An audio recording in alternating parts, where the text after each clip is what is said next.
ദൈവത്തിന്റെ നാമം മഹത്വപ്പെടുമാറാകട്ടെ. നമ്മൾ ഈ വായിച്ച പോലെ കർത്താവായ യേശു ക്രിസ്തുവിന്റെ കൃപ നിങ്ങളോട് കൂടെ ഇരിക്കുമാറാകട്ടെ, നിങ്ങളുടെ ആത്മാവോട് കൂടെ ഇരിക്കുമാറാകട്ടെ എന്ന് പറഞ്ഞത് ആമീൻ പറയുകയാണ്. അത് അങ്ങനെ തന്നെ. ഇനി കേൾക്കുന്ന പ്രിയമുള്ളവരെ, കർത്താവായ യേശു ക്രിസ്തുവിന്റെ കൃപ ലഭിക്കുവാൻ ഒരു ഭാഗ്യം ലഭിച്ച ദൈവമക്കളിൽ നമ്മൾ ഓരോരുത്തരും അത് നമ്മുടെ ആത്മാവിനോട് കൂടെ ഇരിക്കുമാറാകട്ടെ എന്ന് പറയുമ്പോൾ തന്നെ അത് എത്ര ശ്രേഷ്ഠമാണ്. ഈ കൃപ ലഭിച്ചിട്ട് ഈ കൃപയിൽ നമ്മൾ എപ്പോഴെങ്കിലും വീണു പോയിട്ടുണ്ടോ, മാറിപ്പോയിട്ടുണ്ടോ? കർത്താവിന്റെ കൃപയിൽ നിന്ന് കർത്താവ് യേശു ക്രിസ്തു നമുക്ക് വേണ്ടി ഇന്നും ദൈവത്തിന്റെ വലത്ത് ഭാഗത്ത് പക്ഷപാതം ചെയ്തുകൊണ്ടിരിക്കുകയാണ്. ഈ കൃപ നമ്മോട് കൂടെ ഇരിക്കണം, നമ്മുടെ ആത്മാവിനോട് കൂടെ ഇരിക്കണം. എങ്കിൽ മാത്രമേ ദൈവം നമുക്ക് വേണ്ടി ഒരുക്കിയിരിക്കുന്ന ശ്രേഷ്ഠകരമായ പദവിയിലേക്ക് പ്രവേശിക്കാൻ പറ്റുകയുള്ളൂ. നമ്മുടെ ആത്മാവിനോട് കൂടെ ദൈവത്തിന്റെ കൃപ ഇല്ല എങ്കിൽ നമ്മുടെ ആത്മാവിനെ മുന്നോട്ട് നയിക്കുന്നത് ദൈവത്തിന്റെ ആത്മാവായിരിക്കില്ല. പിന്നെ നയിക്കുന്നത് എന്താ? അന്ധകാരത്തിന്റെ ആമേൻ ആ ശക്തി നമ്മെ നയിച്ചുകൊണ്ടിരിക്കും. ഈ ശക്തി നമ്മെ നയിച്ചാൽ ദൈവത്തിന്റെ കൃപ ലഭിച്ച് നമ്മൾ വൃഥാവാക്കി കളയും. പ്രാർത്ഥന മുടക്കും, മറ്റുള്ള കാര്യങ്ങൾ നടക്കും, ബൈബിൾ വായന മുടങ്ങും, പിന്നെ പാട്ടുപാടലുണ്ടാകില്ല, സ്തോത്രം പറയലുണ്ടാകില്ല, ഇതിലെല്ലാത്തിലും വ്യത്യാസം വരും. പക്ഷെ ഈ കൃപ നമ്മോട് കൂടെ ഉണ്ടെങ്കിലോ നമ്മൾ ഏതെല്ലാം അവസ്ഥയിലേക്ക് മാറുമെന്നറിയോ? കർത്താവ് യേശു ക്രിസ്തുവിന്റെ കൃപ നമ്മളോട്, നമ്മുടെ ആത്മാവോട് കൂടെ ഉണ്ടെങ്കിൽ നമ്മൾ ഏതെല്ലാം അവസ്ഥയിലേക്ക് മാറുമെന്നറിയോ? 3 തലത്തിലേക്ക് മാറും. ഒന്ന്, കർത്താവ് യേശു ക്രിസ്തുവിന്റെ കൃപ, ദൈവത്തിന്റെ സ്നേഹം, പരിശുദ്ധാത്മാവിന്റെ കൂട്ടായ്മ. ഈ 3 നിലകളിലേക്ക് നമ്മൾ അങ്ങ് മാറും. കൃപ ഇല്ല എങ്കിലോ അന്ധകാരത്തിന്റെ ശക്തി എന്ത് പറയുന്നോ അതനുസരിച്ച് നമ്മൾ അങ്ങ് മുന്നോട്ട് പോകും. അതാണോ നല്ലത്? കർത്താവായ യേശു ക്രിസ്തുവിന്റെ കൃപ നമ്മുടെ ആത്മാവിനോട് കൂടെ ഉള്ളതാണോ നല്ലത്? എന്നെ കേൾക്കുന്ന പ്രിയമുള്ളവരെ, ഈ കൃപ നമ്മോട് കാണിച്ചത് നമ്മുടെ കഴിവോ ശ്രേഷ്ഠതയോ എന്തെങ്കിലും കണ്ടിട്ടാണോ? നമ്മുടെ കുടുംബഭാഗ്യം എന്തെങ്കിലും കണ്ടിട്ടാണോ കർത്താവിന്റെ കൃപ നമ്മുടെ ആത്മാവിനോട് കൂടിയിരിക്കുന്നത്? കർത്താവ് നമ്മോട് കാണിച്ച മനസ്സലിവാണ്, കർത്താവ് നമ്മോട് കാണിച്ച സ്നേഹമാണ്. നമ്മൾ ആരും കർത്താവിനെ തേടി അങ്ങോട്ട് ചെന്നതല്ല, ദൈവം നമ്മോട് കാണിച്ച കരുണയാണ്. അതുകൊണ്ട് മറിയ പറയുന്ന പോലെ, ശക്തനായവൻ എന്റെ ജീവിതത്തിൽ വലിയവ ചെയ്തെന്ന് പറയാനുള്ള ഒരു പ്രാഗൽഭ്യം എനിക്ക് നിങ്ങൾക്ക് ഉണ്ടായിരിക്കണം. ആ ഒരു കൃപ ലഭിച്ചത് ശക്തനായവൻ എന്റെ ജീവിതത്തിൽ വലിയവ ചെയ്തുകൊണ്ടാണ്. ഇത് എത്ര ഭാഗ്യം നിറഞ്ഞത്! എത്രയോ ആളുകൾ ഈ കൃപ ലഭിക്കാതെ അവരുടെ കയ്യിൽ ഈ സത്യവേദ പുസ്തകമുണ്ട്, സത്യവേദ പുസ്തകം അവരുടെ കയ്യിലുണ്ട്. ഇതിലെ എഴുതിയിരിക്കുന്ന കാര്യങ്ങൾ മനസ്സിലാക്കാനോ അതിനെ ഗ്രഹിക്കുവാനോ ധ്യാനിക്കുവാനോ പോലും കഴിയാതെ ഇത് വീട്ടിൽ അങ്ങനെ അടച്ചു വെച്ച് ഉപയോഗിക്കുന്ന ഒരുപാട് ആളുകൾ. പക്ഷെ അതിൽ നിന്ന് എല്ലാം വ്യത്യാസം വരുത്തി നമ്മൾ എന്തായി തീർന്നിരിക്കുക? യേശു ക്രിസ്തുവിന്റെ കൃപ അനുഭവിക്കുന്ന ദൈവമക്കളായി തീർന്നിരിക്കുക. അങ്ങനെ ഇരിക്കുന്നത് നമുക്ക് ചുമ്മാ ഇരിക്കാൻ പറ്റില്ല. 6 ദിവസം നമ്മൾ വേദന, ഒരു ദിവസം നമ്മൾ അതിന് വേണ്ടി കർത്താവിനോട് നന്ദി പറയാൻ വേണ്ടി നമ്മളെല്ലാവരും കൂടി വരും. ആ കൂടി വരുന്നതിന്റെ പ്രത്യേകത എന്താ? കർത്താവ് നമ്മോടൊപ്പം ഉണ്ട്. അതല്ലേ ഏറ്റവും പ്രത്യേകത. കർത്താവായ യേശു ക്രിസ്തുവിന്റെ കൃപ നമ്മളോട് കൂടിയിരിക്കുമ്പോൾ ഇതിന്റെ നടുവിൽ ആരുമുണ്ട്? സർവശക്തനായ ദൈവം കടന്നു വന്നിട്ടുണ്ട്. ദൈവം പറഞ്ഞിരിക്കുന്നത് എന്താ? 2 or 3 പേർ കർത്താവിന്റെ നാമത്തിൽ കൂടി വരുന്നു. ഈ കൃപയിൽ, ഈ കർത്താവിന്റെ കൃപയില്ലാത്തവർക്ക് ഇതിനകത്ത് കടന്നിരിക്കാൻ പറ്റും? അവരെ നമ്മൾ പറഞ്ഞു നിസ്സാര കാരണം മതി, നിസ്സാര കാരണം മതി. പക്ഷെ കൃപ കൂടെ ഉണ്ടെങ്കിലോ നമ്മെ സകല സത്യത്തിലും വഴി നടത്തുന്ന പരിശുദ്ധാത്മാവിന്റെ കൂട്ടായ്മ ഉണ്ടല്ലോ. നമുക്ക് എന്താണ് ആ സമയത്ത് വേണ്ടതെന്ന് ഓൺ ദ സ്പോട്ടിൽ ബോധ്യപ്പെടുത്തി തരും. എത്ര ഭംഗിയായിട്ട് പരിശുദ്ധാത്മാവ് നമ്മെ നയിക്കുന്നത്. ആ വാക്യം വായിച്ച കൊരിന്ത്യർക്ക് ലേഖനം, 2 കൊരിന്ത്യർക്ക് ലേഖനം 13-ാം അധ്യായം അതിന്റെ 14-ാമത്തെ വാക്യം. 2 കൊരിന്ത്യർ. കർത്താവായ യേശുക്രിസ്തുവിന്റെ കൃപയും ദൈവത്തിന്റെ സ്നേഹവും പരിശുദ്ധാത്മാവിന്റെ കൂട്ടായ്മയും നിങ്ങൾ എല്ലാവരോടും കൂടെ ഇരിക്കുമാറാകട്ടെ.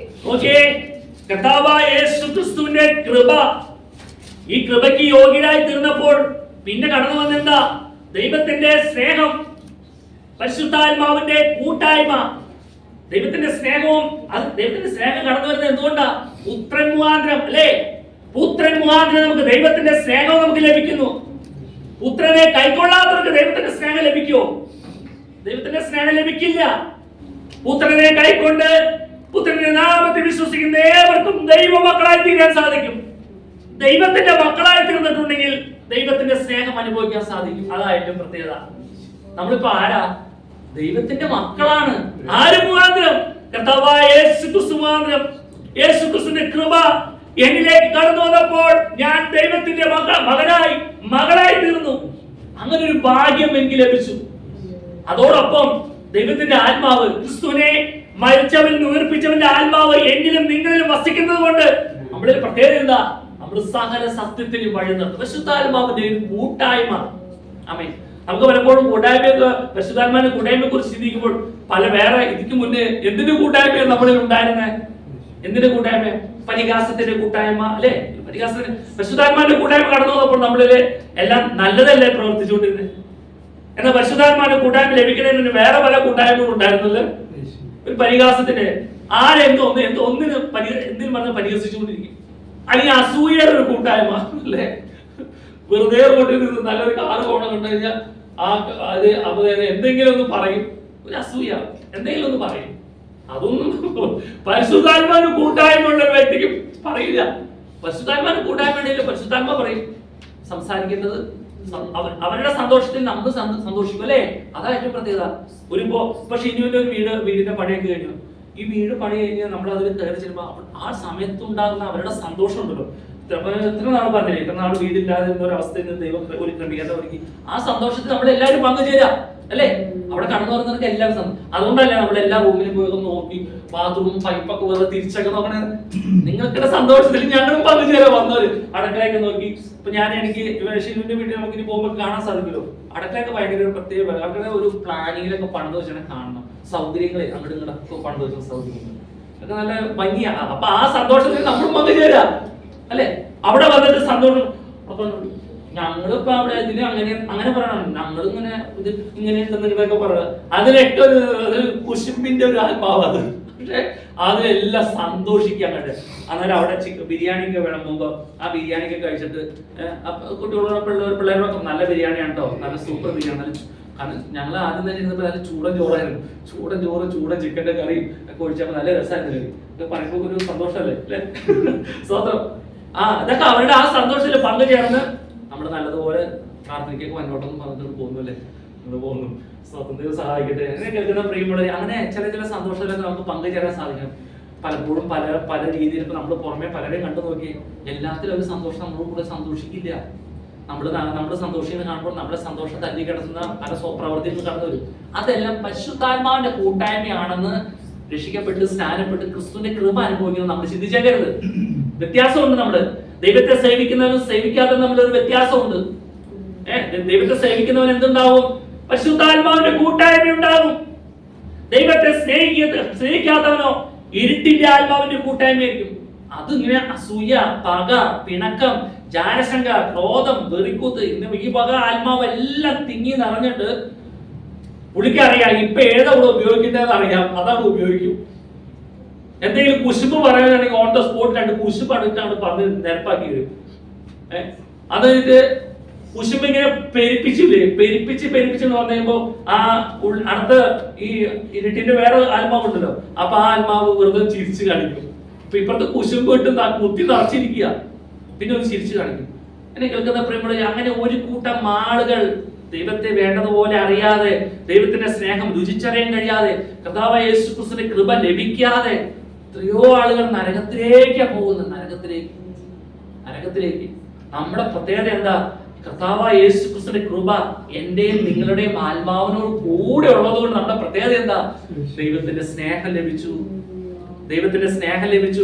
മാത്രമല്ല ആ ദൈവത്തിന്റെ ആത്മാവിനോട് കൂടെ ഒരു കൂട്ടായ്മ, അല്ലെ?